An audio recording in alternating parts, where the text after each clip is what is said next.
Hi, good evening. My name is Mike Grubbs, and I am hosting tonight's episode of Come Sit Down and Let's Talk with Coach Michelle Kennedy. This is a special Father's Day edition, and I brought with me a couple of friends of mine that I'll introduce you to. Arthur Wilson, tell us a little bit about yourself, sir. My name is Arthur Wilson,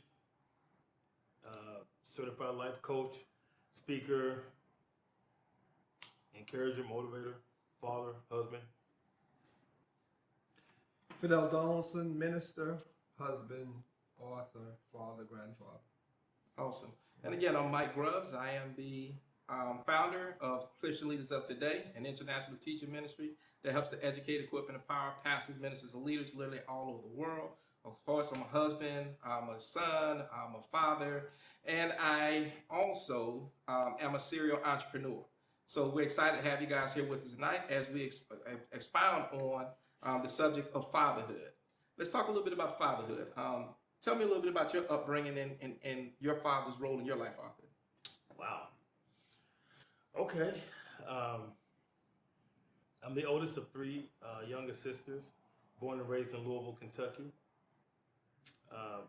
Was raised in a house with a father and a mother. My dad was there, let me say it like that.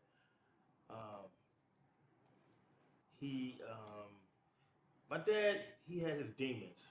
So my dad he was an alcoholic, and he had anger issues and a lot of things that was going on in his life that we didn't really come to understand until we got older. I think overall he had a very good heart, meant to do good, but he never could get a hold of, his demons. So my upbringing was challenging in the regards of he was a man's man, and the things that he did, he felt like this is what men do. You don't cry, you're tough, you're strong. But then there was a side of him that was very gentle and compassionate. Go down the street and help Miss Oliver carry in her groceries type thing. So I grew up confused. A lot of things my dad wouldn't allow me to do. Couldn't hit my sisters, couldn't yell and fuss and scream at my sisters, but the whole time I watched him do this to my mom. So what it did was it caused me to grow up with a kind of distorted mentality. I always felt like women are to be treated a certain way, but what I saw in my dad and what I experienced caused a lot of anger issues inside of me that I didn't know how to control. So when I got mad, or when things didn't go the way I thought they should go, then I blew up, which took me down another path, because now I'm acting like this man who I hated. I see this monster in me that I saw in my dad coming up. So coming up in a house with three younger sisters and a mom that's nobody gentler, nobody kinder, nobody more sensitive than my mom. That everybody probably feels the same way about their mother, but and I know different. I love my mom dearly. I never understood why my dad treated her the way he did. So it wasn't until I got older, both of my parents are now deceased, and I started to do a lot of soul searching myself, and I had to face some real tough realities. I had to peel some layers back. I had to look in the mirror at really, who I was, because when growing up in the atmosphere and the way I was raised, I put on a lot of masks. A lot of masks. I had to be this guy in front of my dad. I had to be this big brother and a protector to my little sisters, and I had to be the comforter to my mom. And all I wanted to do was really be a kid. So being bullied a lot, I say bullied. I was kind of bullied, but I just didn't want to fight. I grew up in an atmosphere where there was a bunch of just strife and contention. So I tried to avoid it as much as I can, and holding stuff in just creates more anger. So living my life trying to find out who I am, who I was, just caused all kinds of chaos, and it all stemmed from a man who didn't know who he was on his journey in life. All he wanted to do was have a relationship with his dad. Wow. So it's kind of a crazy story, but that's just a little bit of it. But yeah, Wow. It's amazing. One of the things that I found and research shows is you can take two kids and you can raise them in the same household. And let's say the father's an alcoholic or a woman abuser, if you will. And statistics show that one child oftentimes will grow up thinking, this is the way I'm supposed to be because this is what my father did and this is how my father did it. And then another mindset that you'll have is that the child will come along and say, I don't want to be anything like my father. And so what winds up happening is the things that we're exposed to, they become seeds that manifest over time. And one of the things that I like about what you said is that you were able to come back and begin dealing with some of these issues. And the biggest thing is being able to identify the place of needed growth as you were able to do. Well, the thing about that is, and it takes a lot of heart, a lot of heart to really look yourself in the face. I mentioned earlier I was a certified life coach. Prior to that, I used to be a counselor at JSO. They actually wanted to hire me to be a chaplain, counselor, intervention worker, working with the inmates. I declined it for another job somewhere else. But one of the things that we had to do was sit with a psychotherapist and take psychotherapy classes for 2 years. 2 years I did this, and every week we had to sit with this psychotherapist. And although initially, probably for the first month or so, maybe 2 months, I played with it. We had to meet with this guy every week, and I played with it. I didn't think it was real, but then I started taking it serious. One day I was in his office. On the way there, we drove past the Y. I drove past the Y, and I saw a man beating up a woman, and I got mad. I jumped out of the car, and guy pulled out a knife. It just didn't turn out as bad as it could have, but it was ugly. So I mentioned it to the chaplain doing a session, and he looked at me and he said, "Why did you feel like you had to protect that woman?" And it took me, like a whirlwind, and so much came out. And then I realized, man, and as I mentioned to you before about this book, The Wounded Healer, we all to some degree are wounded healers, but if you don't start to help heal yourself, you're limited as how much you can help heal someone else. So it's a journey, but you have to be bold. A lot of people, I see it today, I watch, I listen, I hear the conversations, and you can tell when people are masked. If you pay attention, you can hear when someone is speaking from behind a mask. Yeah. Yeah, I was born on the island of Jamaica, Kingston specifically, and then came to live in New York when I was like 10 years old. So those earlier years in Jamaica, my parents' relationship was very volatile. So when I came to live in New York, my dad wasn't in the house. So it was just living with my mom in the house, and just a lot of different dynamics. And not having my father in the house, it created a lot of struggles for me personally. I spoke with an accent, so blacks in the neighborhood used to, bully me. And then New York at that time was a very, very racist place. So when I came out of the neighborhood, it was the racial dynamic. So I didn't feel like I fit in. So I gravitated kind of towards the people who were like gunmen in the neighborhood, and really struggled and wound up in prison. But before that, wound up fathering children at a young age when I wasn't even mature enough to be a good father myself. And it was just a vicious cycle. And it wasn't until I had a spiritual encounter in a prison cell in England and began to read the scripture and began to see the example of fatherhood in terms of God the Father and what the Bible said a responsible man and father should be, that I began to learn what actually being a father was all about. Wow. So do you believe that your father not being there and the environment that you were in helped cultivate you into the person that you became that ultimately led you to go into prison?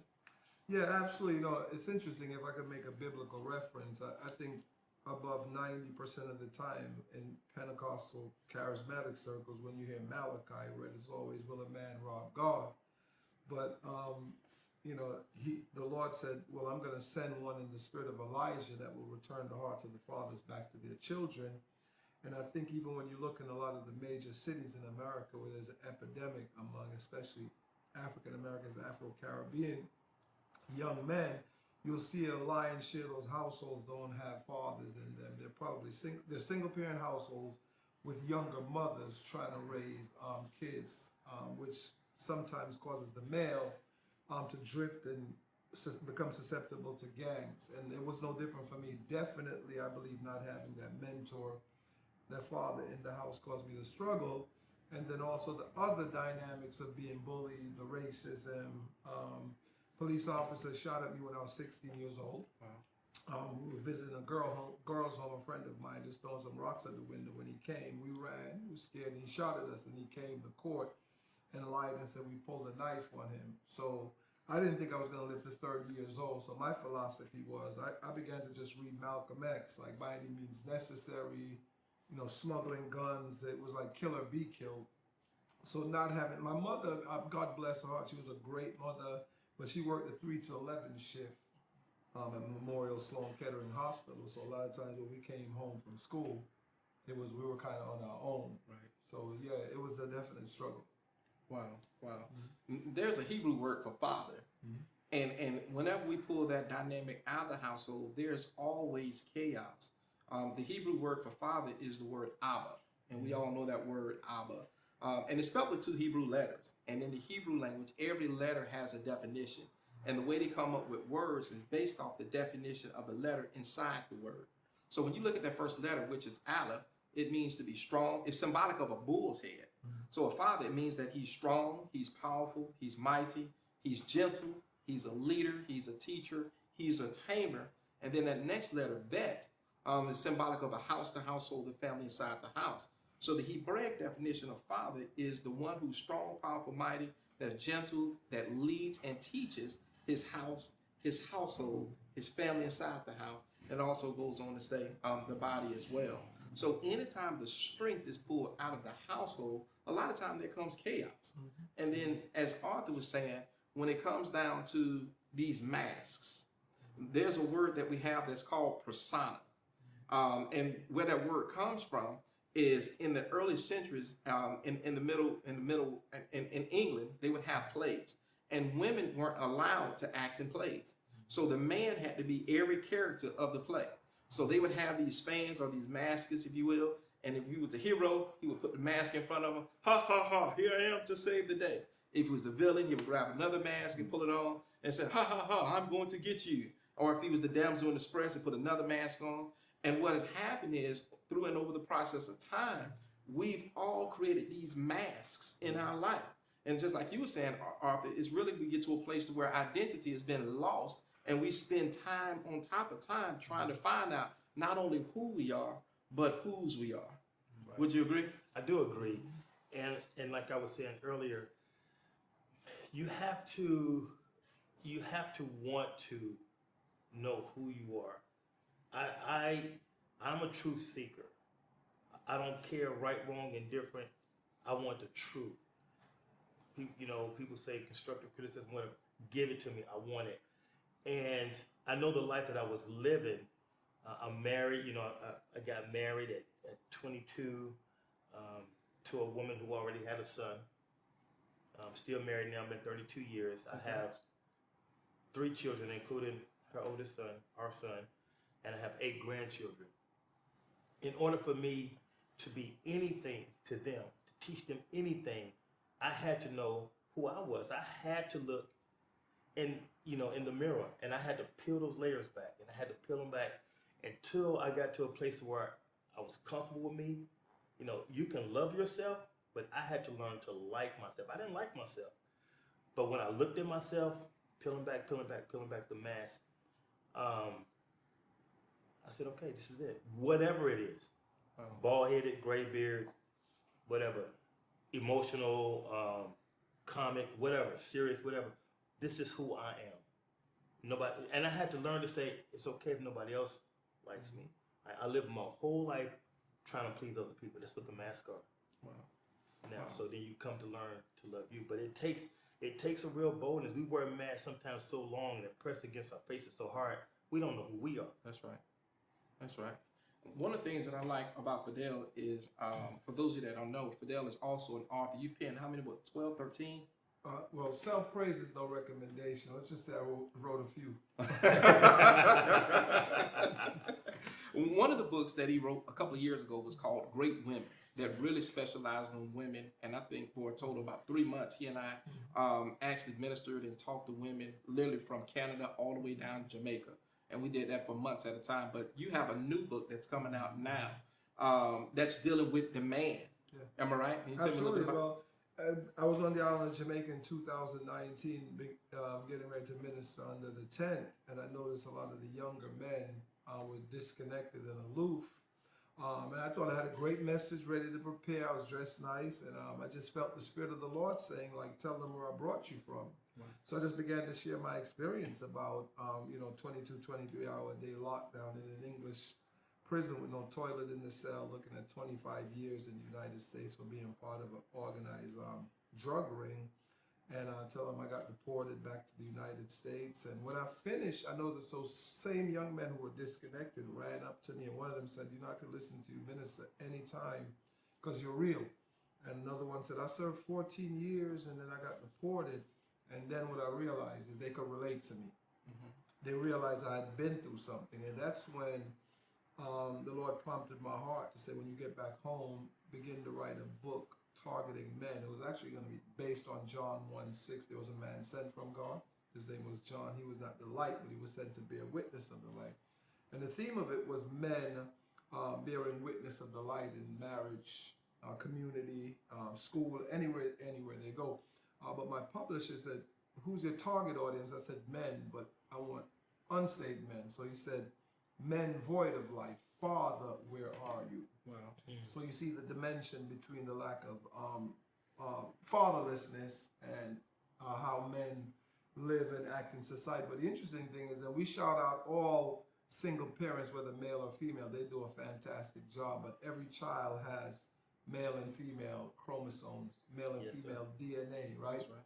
So if you have a young man, a mother is not really going to be able to teach a young male how to be a man. He needs examples. Mm-hmm. Neither can a father teach a daughter how to be, because that's not who you are. Mm-hmm. So we know the way God has ordained it, from male, female, in a loving home. Now, it doesn't always work out like that, but normally when it's like that in a loving home, you have a better chance to succeed as a young man or a young woman. So that's what the book is going to be targeting. My brother's in the 26th year of a life sentence. Wow. Casualty of the same thing. But he said he's already spreading the word, and the men are looking forward to it. And that's what motivates me to keep writing, because every time I write a book and I send it in there, it's like the men in the prison, like, when's the next one coming? So because I sat where they're sitting, it just gives me the unction to write again. But I'm very excited about that. That's pretty interesting. That's good. That's one of the things that I love about both you guys, because of the fact of everything that you've went through. You're now finding a way to keep people from going through the same thing that you guys have went through. In the midst of all your upbringing and everything that you've seen, some people never would have thought in a million years, why would you become a coach? Why did you become a coach? Because I realized that there are a million plus grown men in this world that still has a little boy that's inside of them that's crying out for help. That was me. Wow. That was me. I remember I was coaching a football team, and this kid came up to me. I'll never forget this. He was a trouble kid on the team, but I like those kind of kids. Those are the kind of kids I gravitate to. I like to coach them because those kids have so much potential, but they get outcast a lot because they get in trouble. And he walked right up to me and he said, "Coach, my daddy's beating up my mom. I don't know what to do." 9 years old. Dang. What do you do? What do you do? You can't beat up the dad. He still has to go home. So I realized that it happens more than we know, and it's not necessarily just the physical parts of it. A lot of men are hurt, empty, because their dads are not there. A lot of times, dads don't get a lot of credit. The world needs men. That's right. They need fathers, boys, girls. Fathers are needed, and even though fathers go through their they're learning along the way. They still are important to be there. That's right. Just to be there. I said initially, my dad was there. We always felt safe when he was there, but he was a monster within. Felt naked when he wasn't there, safe when he was there, but people all around me, man, your dad is this, your dad is that. But inside we hated him, but we felt so empty when he wasn't there. He was gone all night or something like that. You didn't know what was going on. So that's huge, and that's something that a lot of people deal with: the presence of an absent father. right, You're there, but you're not there. It's an oxymoron, if you will. True. You're there, but you're not there. You're in, but you're actually somewhere else. right, I was blessed and fortunate to have some really good examples growing up. So my dad was 18 when he had me. My mom was 15. And so my dad found out about me on the night he was getting ready to have a party because he was going to the military the next week. So we didn't really have a relationship because he was in the military, but my mom, my grandparents, and his mother raised me up until I got 4 years old. He went to school, became a heart specialist, started flying all over the world, teaching doctors how to put in pacemakers. But it left me with a void in my heart because my grandma would always tell me that your dad is doing good, he's doing fine, he's married, he has a family, you has a brother, right. you know what I mean? And it's like, what about me? right. I'm your son. I remember being a young child, picking up the phone, calling hospitals in Kansas City, saying, can I speak to Dr. Grubbs? And they're like, we don't have a Dr. Grubbs. Can I speak to Dr. Grubbs? We don't have a Dr. Grubbs. And just having that longing for him to be there. But the hands that I was left in, my grandfather only had a 5th grade education. Worked at Florida State Hospital for 32 years. Never made more than $10 an hour. But he planted vegetables. He planted fruit. And he made a lot of money from the vegetables and fruit that he would grow. And he had to train every supervisor that worked at that Florida State Hospital to be his boss. And they never promoted him because he didn't have a high school diploma. Wow. Man, at 15 years old, my dad came down to visit. And you know what my dad told me? He says, you know what? I've always wanted to be a part of your life. He says, but the difference between you and your mom kept me away. He says, now you're old enough to know the truth. I want you to hear my side of the story. And what he wound up doing, he said, if you ever want to come live with me, let me know and I'll send you a ticket. Me and my baseball coach got into it the next week. I called my dad up. Hey, you said I can come stay with you? He said, let me know when. I said, what about now? He said, I'll send you a ticket the next day. Next day I got a ticket, and we've seen the Fresh Prince of Bel-Air. That was me. So I went from living small town USA to moving into this big 3-story house with all these bedrooms, a dog in the backyard, a white picket fence, and just a beautiful family. And when I got there, it was unsurreal to me because I didn't know that we could have as much stuff as we had. Right. And I spent all my years idolizing this man and his career and the things that he's done. And so with that being said, I want to leave you guys with this. My dad once told me, he said, listen, everything that he said, I left to prepare a place for you. He said, everything that you see, it also belongs to you. Anything you want, all you have to do is open up the door and it's yours. And he said, had I stayed where you were, I never would have had access to all that I have now. And I think far too many times when it comes to our fathers, we don't take the time to find out the story. True. In other words, we see the glory, we see the ups and downs, the pitfalls that they have in life, but we don't take the time to find out the why behind the what. Because our whole lives, we've been told he's no good, he's not this, he's not that, and not understand the steps that led up to that. But, go ahead. I know you run out of time, but it's so to your point, you're so right, which is why I said, it took me to get older to understand what his demons were, what he was chasing, and what he was looking for was his father. Wow. And that all that he brought to us was because of a void of his father. It's a crazy thing. So I know you're back on short on the camera. So well, we had a great time here on the night. Again, we thank the host, Coach Michelle Kennedy. I thank God for her platform because she is a real person that deal with real people who have real problems and give them real solutions. She is by far one of the greatest life coaches I've ever met in my entire life.